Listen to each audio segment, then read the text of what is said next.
So I wanted to do a video on cyberpunk as a literary movement, and despite cyberpunk being Samantha Says Hi, despite being one of my favorite literary genres, I'm going to actually make a case as to why it is not only very difficult to write cyberpunk now, but really um, not even necessary. I'll get into why in a minute.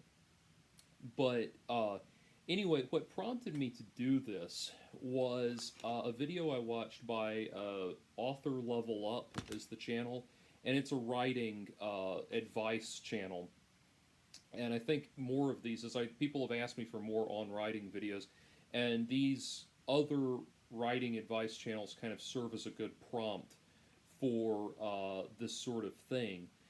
So suffice it to say, again, as I need to clarify, this is in no way, shape, or form me trying to pick some kind of fight. I don't know this gentleman, and I'm sure he's a lovely human being. So this is not trying to pick a fight. It's not trying to stir up internet drama. It's just part of the discourse, and me as a writer trying to give you some advice and insight on how to, on what I see as just worthwhile information. Anyway, so before I pick apart his definition of of cyberpunk, I want to pick apart his definition of science fiction in general because I wrote it down. It is a genre where science and technology conflict with society. I don't like that definition because I think that it only reflects the word conflict only reflects a certain aspect or a certain type of science fiction, which is what I like to call the "we created a monster" genre. So anything where a scientific or technological innovation happens and things go completely ballistic and get out of hand and everything runs amok. The creation runs amok and kills everybody. So Jurassic Park, Frankenstein, that kind of thing. Uh, not and certainly not a uh, certainly there's a lot of great stuff, and those two examples, certainly a lot of classic stuff within Westworld being another example. A lot of classic science fiction within those that genre specification. However, the thing is, I feel like that definition comes from a very negative place because there is one of the ways that people have used science fiction throughout history is as a rhetorical device to push a kind of Luddite attitude about society and about human progress, an idea that we all ought to abandon technology and go back to living in huts in the woods or whatever, living off the land, agriculture, that kind of thing. And so and that's where this "we've created a monster" thing comes in. It's trying to say, it's trying to say that technology is taking us down this uncertain path, and it's only a matter of time before our human arrogance just runs us off the road, and we run into hell. You could even say that my favorite short story, "I Have No Mouth and I Must Scream," falls broadly into that category, although I don't think that is the intention of that story at all. In fact, knowing Harlan Ellison personally, I know that it wasn't. But um, the one thing the way I would categorize science fiction or define science fiction is this way, building off of his definition. It is a genre where we speculate about how science and technology will shape society. Because obviously it's undeniable that science and technology do shape society. The new inventions, Ford introduces the automobile, and it totally changes the way society functions, that kind of thing. So there's no question that science and technology shape society. It is just speculating about how they will shape society. And I like that broader definition because it can argue that they will shape society for the better. A great example of that would be the book "When Harley Was Won" by David Gerald, which is it's a really interesting book to read. But simply put, it's funny. I'm not spoiling anything in the book, just because the book is now so antiquated that it's irrelevant. It's still a good read. It's a good book. But anyway, When Harley Was Won is about an artificial intelligence that has aged 1 year, hence the title. And as an artificial intelligence, he has started to speculate about what he can be next, and so basically the idea is that he wants to wire up the entire world so that he can be accessed from every computer all over the world. And the whole book is about the controversy about, oh no, what would happen if we made a computer god and people could access the computer anywhere on the world and all this. Well, essentially all that they're predicting there is all that David Gerald is predicting there is the internet. um, so that's it's completely antiquated technology, but it's still a good read. It's still an interesting book, even though in light of our modern technology, the ultimate result is not that impressive, or doesn't seem that revolutionary anymore. But that is a more ultimately optimistic vision of how the technology is going to work. I think that there's a very common it's a very common tendency to have every technological innovation end with a bunch of people sitting around a campfire in a war torn, blasted out nuclear hellscape, saying, "Well, that was a bad idea," that kind of thing.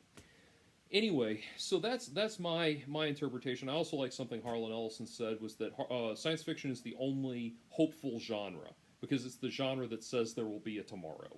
We may not be happy tomorrow. We may be miserable tomorrow, but there will be a tomorrow. No other genre of fiction does that. So I like that idea too.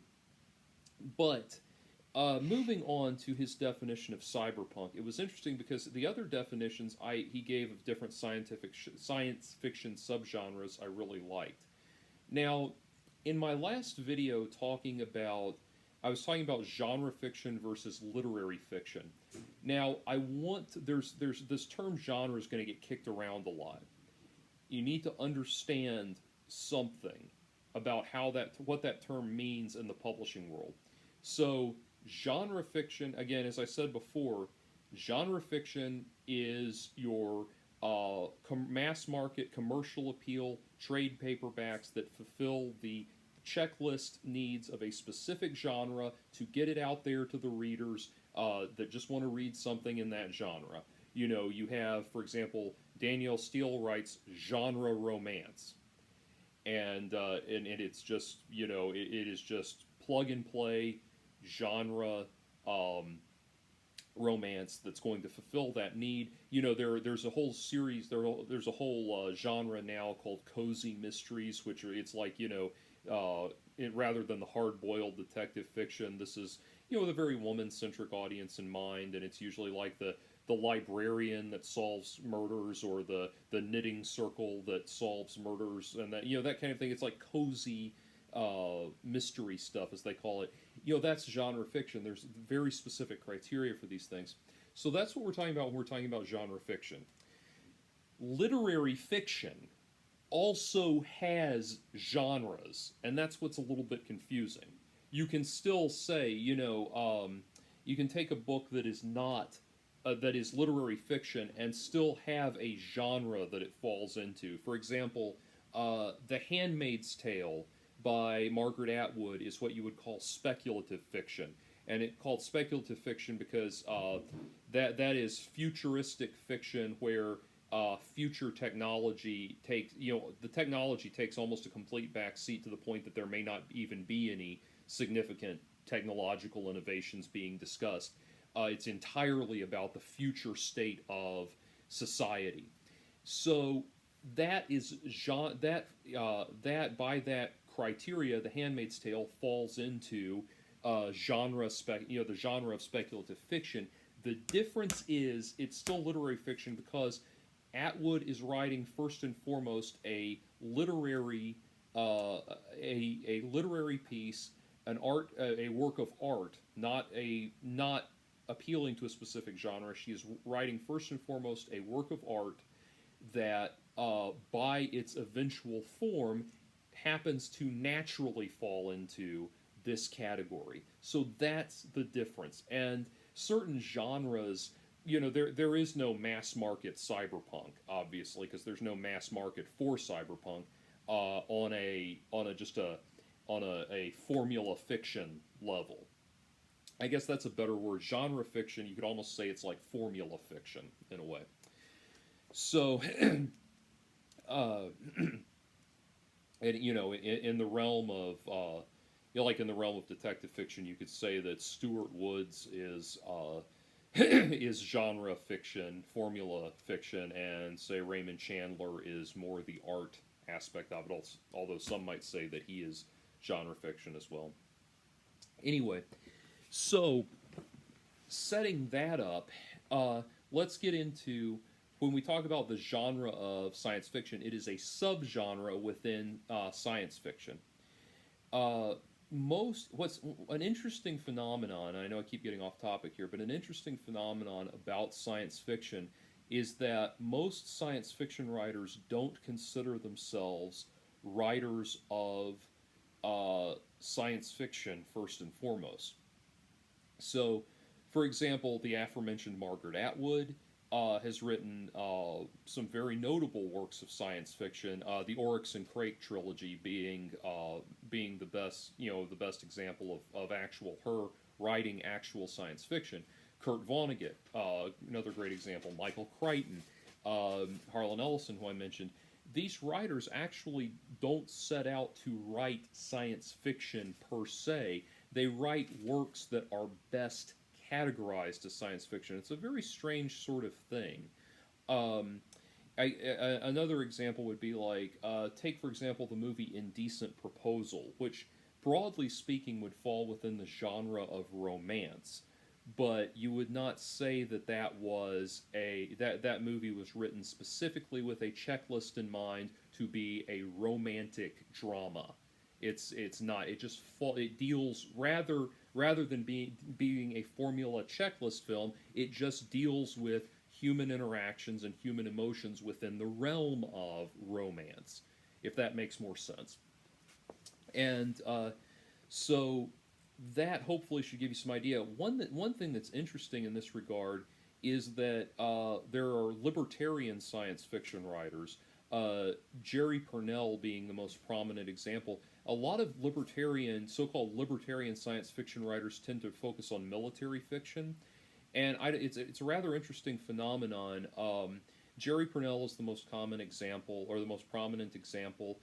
Uh, the And then you could say, although I am loath to mention either one of these people, Vox Day is a libertarian. It falls in the genre of libertarian science fiction. So does John Norman, who does the Gore Chronicles.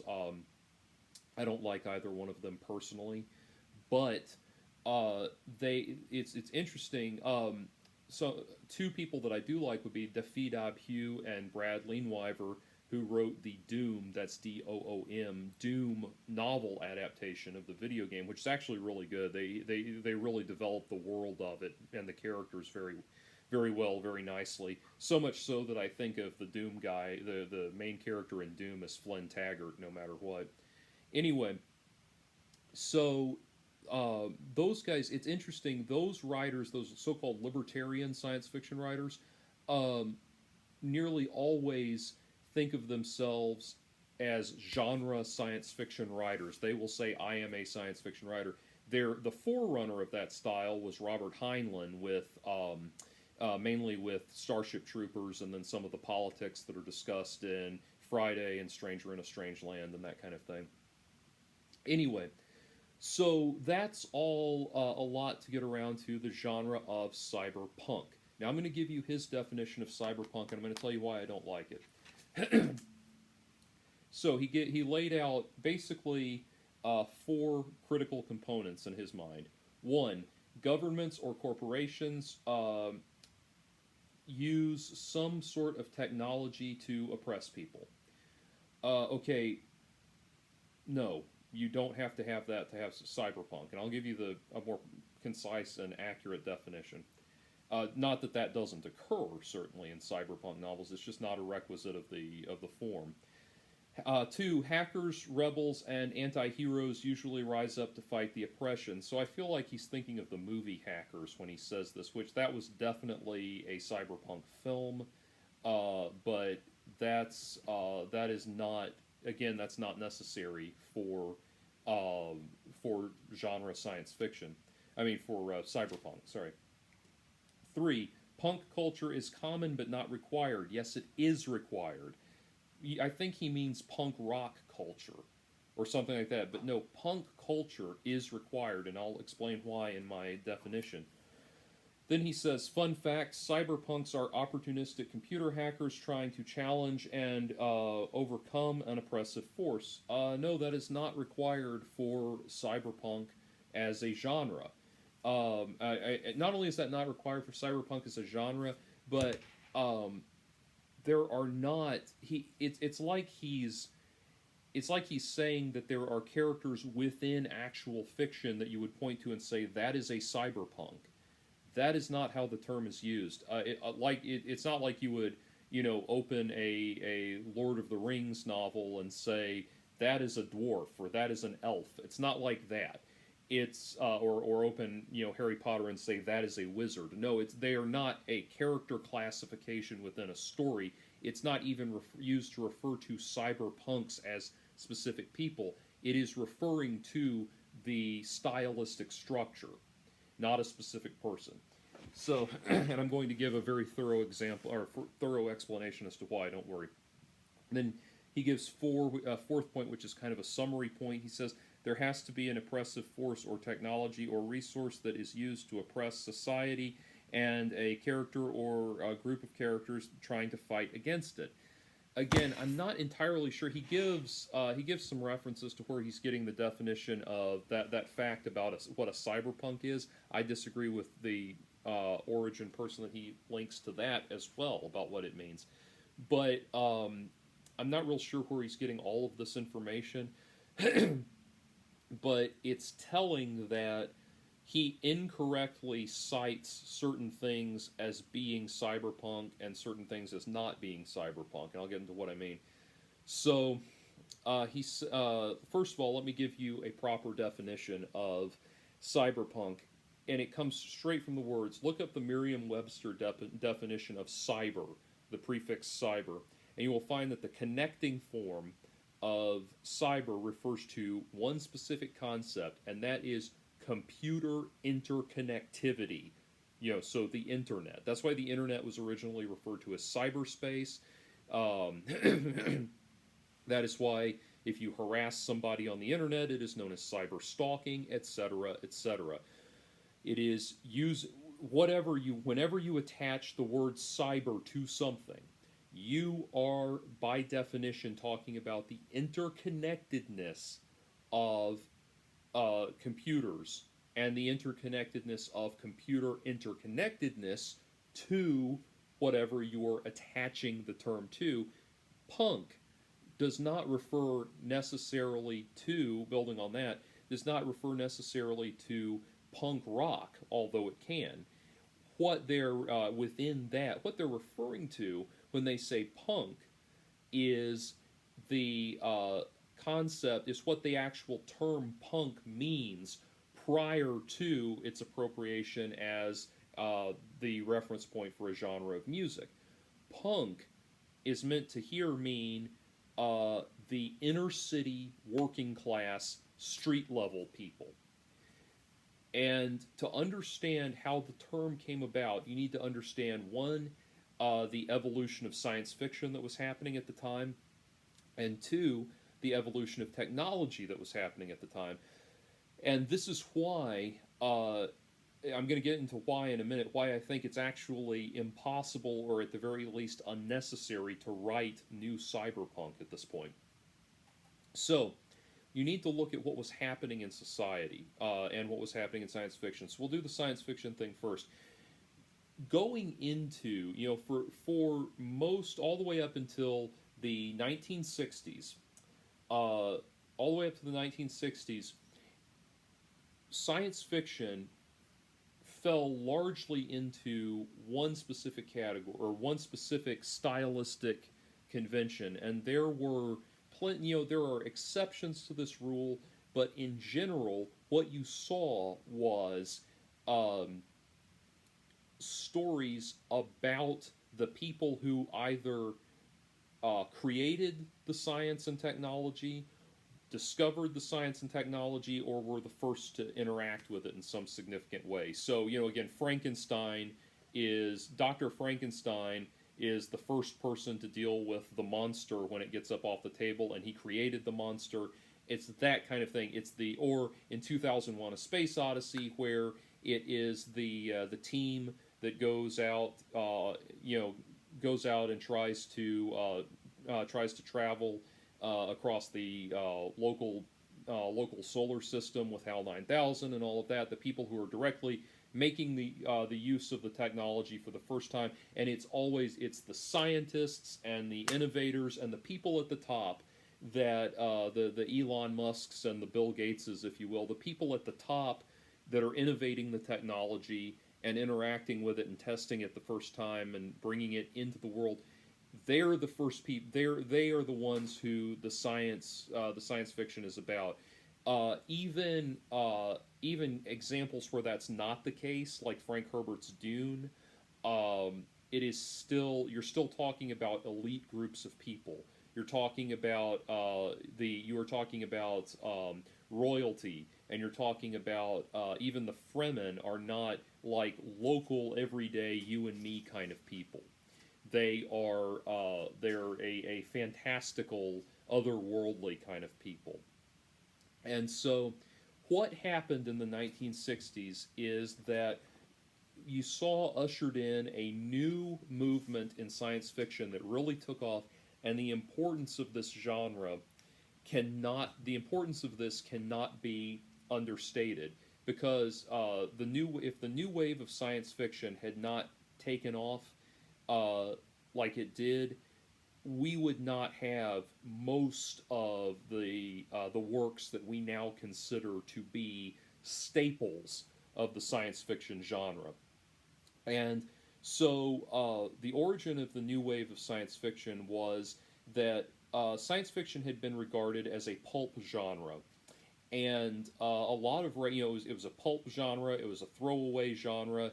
As Harlan Ellison put it, you could read pornography out in public, but you had to hide science fiction inside of a National Geographic. Like, people really thought it was just weirdo trash, and that the people that read it were just autistic nerds that couldn't function in the world and that kind of thing.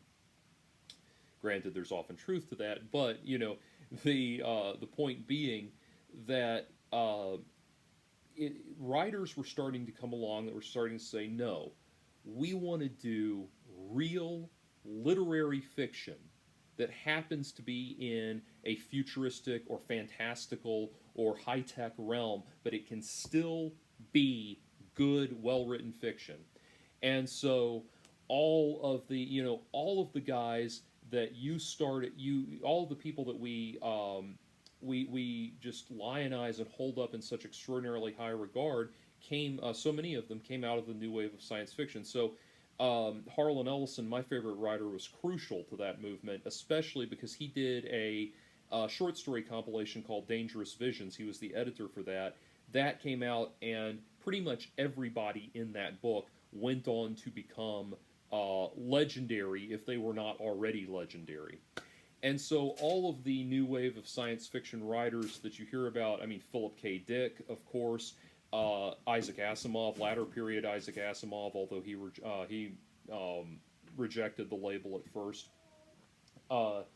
But certainly Philip K. Dick and Larry Niven and Damon Knight and I'm tempted to say I'm tempted to put Jerry Pournelle in there, but I'm hesitant as well. But then all of those writers that were now writing, Frederick Pohl was another one, and Poul Anderson did Riverworld and all of that. All of these writers became the forerunners of the next the subsequent subgenres of science fiction, because now science fiction during the 70s with the new wave in full force it really ushered in a new perspective on science fiction, where science fiction was now finally seen as a legitimate literary genre. And in the late 70s, early 1980s, cyberpunk exploded onto the scene, and of course, no person is more tightly and closely and accurately associated with that genre than Mr. William Gibson.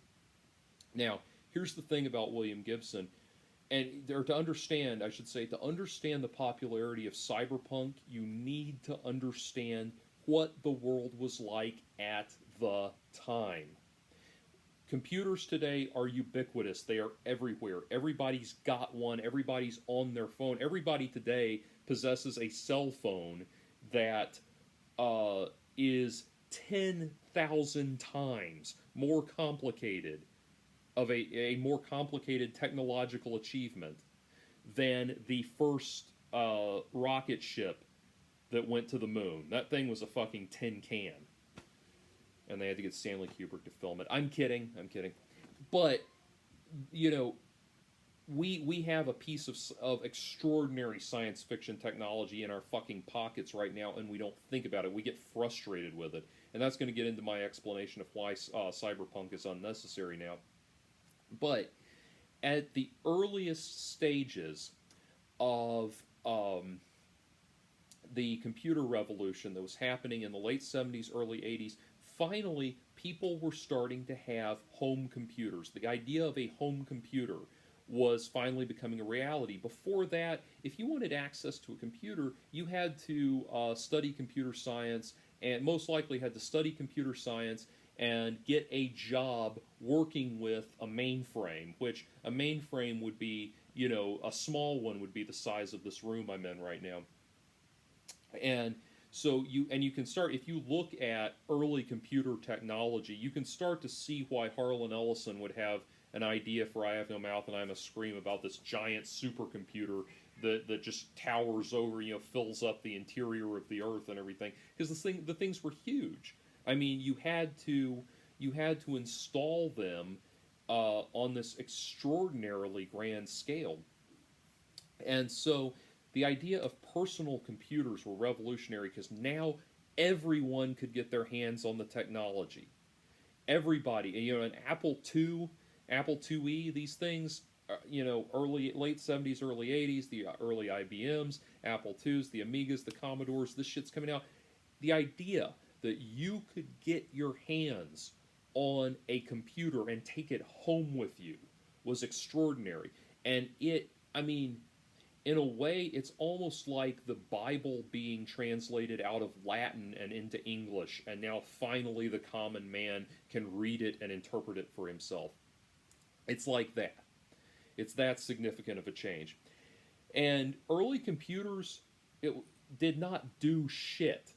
You turned that thing on, and if you wanted it to do something, you had to write the program that it was going to follow, or, you know, buy the program on a disk. But even that came a little later. You had to be able to write into the computer. Initially, the early home computers, you had to be able to write that shit if you wanted it to do anything. And so you had to know BASIC, and then, you know, maybe you had to know BASIC, and then you had to know later Pascal and Turbo Pascal and C and C++ as and COBOL as all of the languages developed. But you had to write that shit on your own.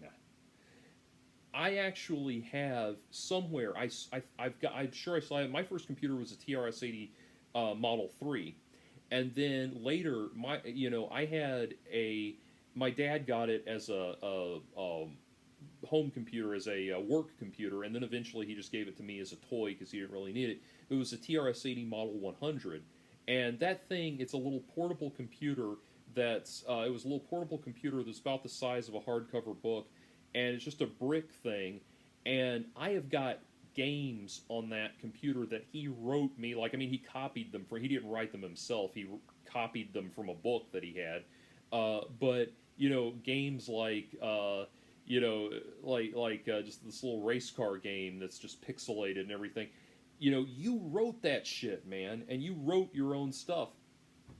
So, When William Gibson came along, when William Gibson and Bruce Sterling and the other guys that were the forerunners of, and the creators, not the forerunners now, we're talking about the creators of Cyberpunk, when they came along, they saw something else, which was the future potential for the interconnectedness of computers, which the internet was possible. Modems existed, mainly phone coupler modems. They existed, they were not in wide use, there was really nobody had any need for them, and nobody really saw the potential for the technology to take off and where it could go. Gibson and Sterling and all those guys said, that's what we're going to focus on. We're going to focus on the interconnectedness of computers and the potential that this has for the common man, the common woman, the punks, the people living in urban, deep urban environments that are usually cut off from technological innovations. We're going to see how all of this trickles down to them. And that's the essence of cyberpunk. Right there. So, that's the thing.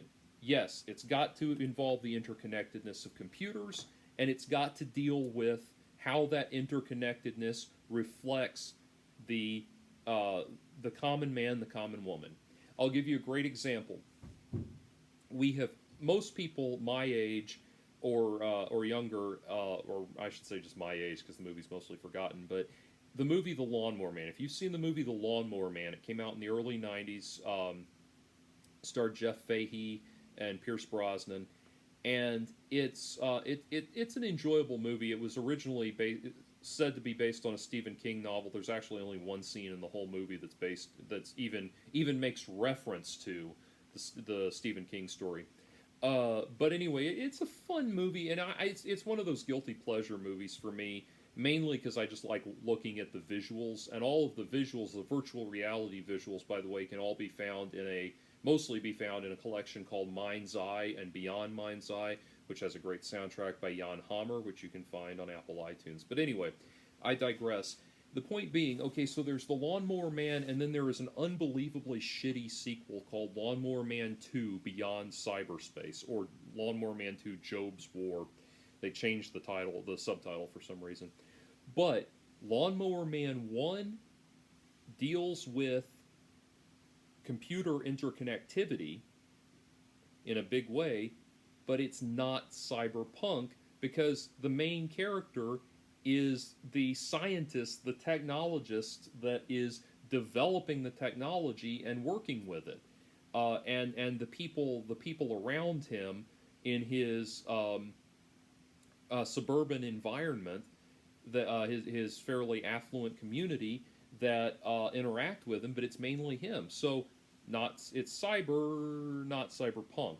However, Lawnmower Man 2, as unbelievably a shitty sequel as it is, connects on every single possible level with the requirements of cyberpunk. It is about computer interconnectivity, and it is about a group of inner city street urchins that reflect that common man, common woman, street level person that is required as a character basis, a perspective basis. So that's cyberpunk. And even, like I said, it's an unbelievably shitty sequel, but if you want to see something that ticks off all the boxes, there it is. Other cyberpunk movies I would recommend, Strange Days is a great one. It was Catherine Bigelow directed it. One of the most intense movies I've ever seen. Like she knows how to do action, man. It's intense. And it's just a great movie too. And so that's a good example.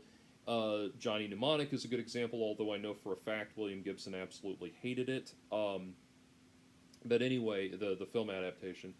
But anyway, so that's a more concise and accurate definition. Now, here's the thing. In the modern age, it's very difficult to write cyberpunk anymore. Cyberpunk becomes irrelevant for two reasons. One, we have the technology, and two, we already are seeing how that technology is. We have the computer interconnectivity that was advertised or speculated about in early cyberpunk. We have that, and we also have it affecting everybody. The poorest person that's not homeless has internet access.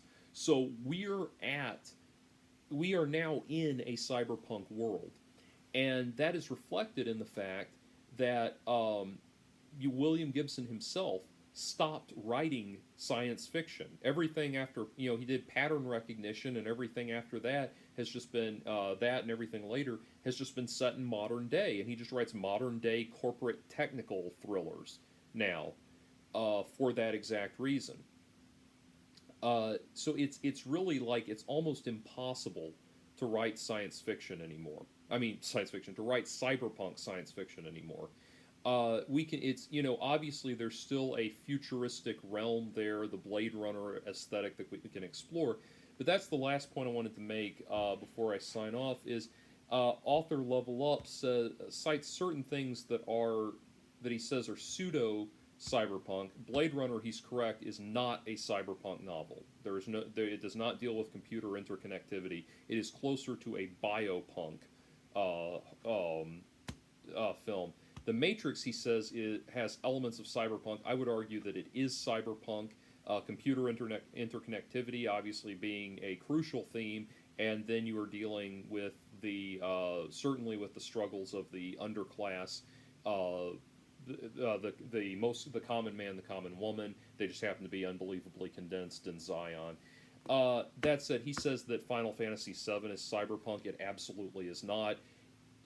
Final Fantasy VII is a lot closer to what's known as diesel punk, which is a genre. I don't have time to get into it now, but it's a subsequent subgenre of steampunk. Steampunk, in my mind, I have another video about this. There's steampunk stuff that I like, but I think steampunk is completely overdone. It's just about cosplay at this point, and it's not about a literary movement at all. It's just about putting on leather corsets and having guns with pressure gauges on them. Anyway, hopefully I've given you some insight into cyberpunk, and thank you for your time. Take care.